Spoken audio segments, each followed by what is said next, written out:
2.4 का पहला सवाल है, सर्व समीकरण का प्रयोग करते हुए हमें इसका हल करना है, गुणनफल ज्ञात करना है x + 4 और x + 10 का। तो यहाँ ध्यान से देखो, ये पहला पद समान है, 4 और 10 असमान है, यानी कि इसका दूसरा पद असमान है। तो हम असमान पदों की सर्व समीकरण लगाते हैं। तो हम यहाँ लिखते हैं सर्व समीकरण। कौन सी सर्व समीकरण लगानी है? असमान पदों वाली। तो ये देखो x + a और x + b, इसके अंदर x बराबर है पहला पद बराबर है, ये इसका दूसरा पद अलग अलग है, असमान है। तो यहाँ आ जाएगा हमारे पास x² प्लस असमान पदों का योग इंटू x प्लस असमान पदों का गुणनफल। x का मतलब होगा पहला पद यहाँ पर x है, यहाँ पर भी x है, तो हमने ये लगा दिया x²। ऊपर घात 2 है तो ऊपर घात 2 लगा दिया, प्लस इस a का मान होता है 4, ये जो पहला पद है ये a है और ये b का मान 10 है। तो a का मान आ गया 4 और b का मान हो गया हमारे पास 10। ये x है पहला पद, तो यहाँ x का x लिखा, प्लस का प्लस a और b का मान हमारे पास क्या है? 4 और 10 है। a का मान 4 है और b का मान हमारे पास क्या है? 10 है। तो अब दोनों को हम इंटू करते हैं। यहाँ लगा दिया x², इन दोनों को जोड़ दो, 4 और 10 14x, प्लस इन दोनों को इंटू करेंगे तो कितना आ जाएगा? 40। ये हमारे पास असमान पदों की सर्व समीकरण हमने यहाँ पर प्रयोग किया है। इसी प्रकार से हमारे पास दूसरा सवाल देखो क्या है, ये लिखा है x + 8 और x - 10, ये है। इसमें भी देखो पहला पद समान है, लेकिन 8 और 10 दोनों असमान पदों की सर्व समीकरण है। तो हम यहाँ लिखते हैं सर्व समीकरण।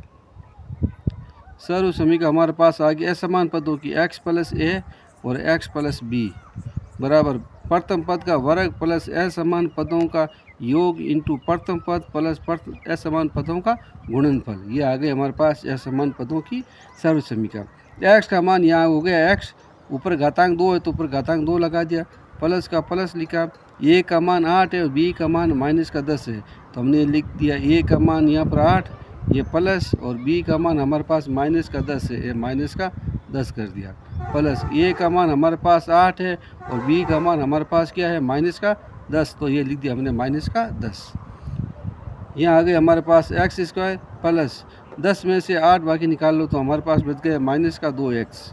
यहाँ लिखेंगे माइनस, यहाँ प्रथम पद, ये लिखा प्रथम पद, 8 और 10 को इंटू किया, प्लस और माइनस को इंटू करने पर क्या आएगा? -8 और 10 को इंटू किया तो हमारे पास आ गया 80। तो हमारे पास हो गया x² प्लस और माइनस को इंटू करो तो माइनस, ये आ गया 2x - 80। यह समान पदों की सर्व समीकरण लगानी है। आपको मालूम कैसे चलेगा कि समान पदों की सर्व समीकरण आएगी? इसके अंदर देखना, इसका दूसरा पद क्या अलग अलग है और पहला पद दोनों के अंदर क्या होता है? समान होता है। इसी प्रकार से देखिए हमारे पास तीसरा सवाल, तीसरा लिखा 3x + 4 3x - 5। अब आपको मालूम समझ में आ गया होगा कि पहला पद समान है, इसका दूसरा पद असमान है। तो हम असमान पदों की सर्व समीकरण का प्रयोग करेंगे। तो सर्व समीकरण हमारे पास क्या आइडेंटिटी क्या आ जाएगी? असमान पदों की x + a और x + b बराबर x² प्लस असमान पदों का योग प्लस असमान पदों का गुणनफल।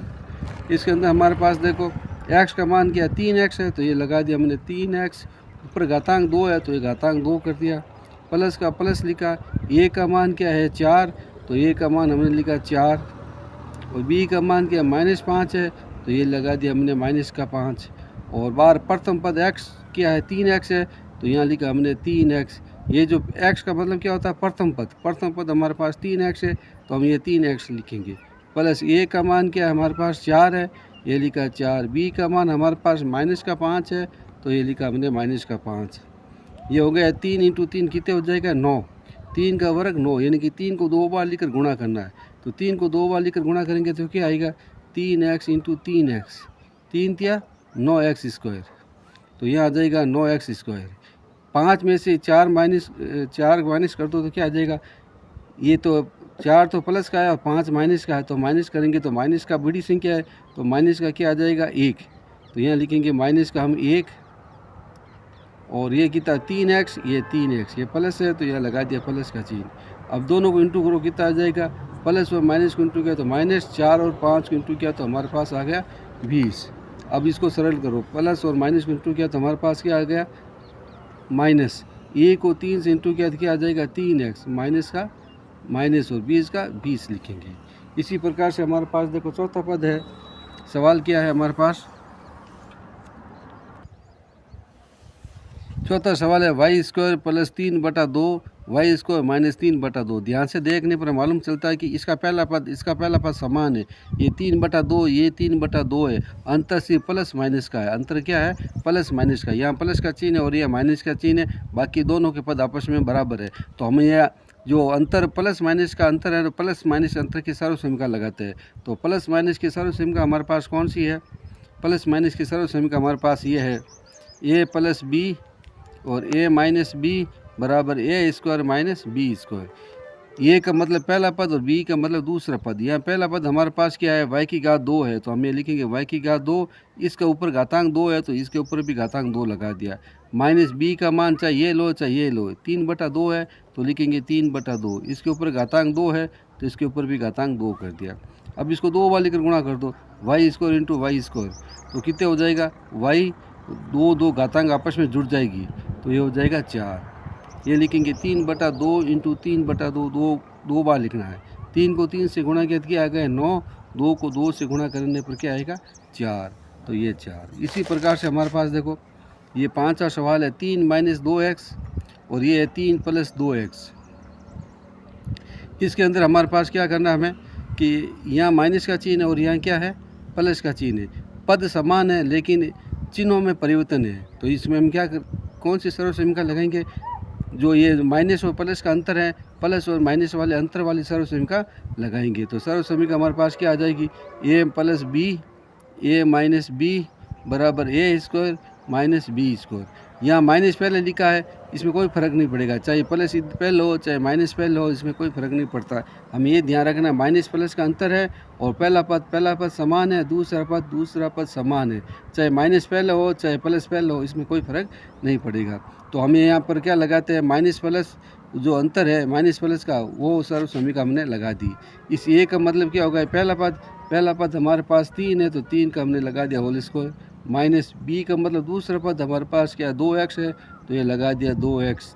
अब ये 3 को कितनी बार लिखेंगे 2 बार लिखेंगे, 3 × 3, और इस 2 को भी कितनी बार लिखेंगे हम 2x × 2x। 3 × 3 कितने हो गए 9, और 2 को 2 से इंटू करो तो क्या आ जाएगा हमारे पास 4, और x को इंटू करने पर क्या आ जाएगा x स्क्वायर।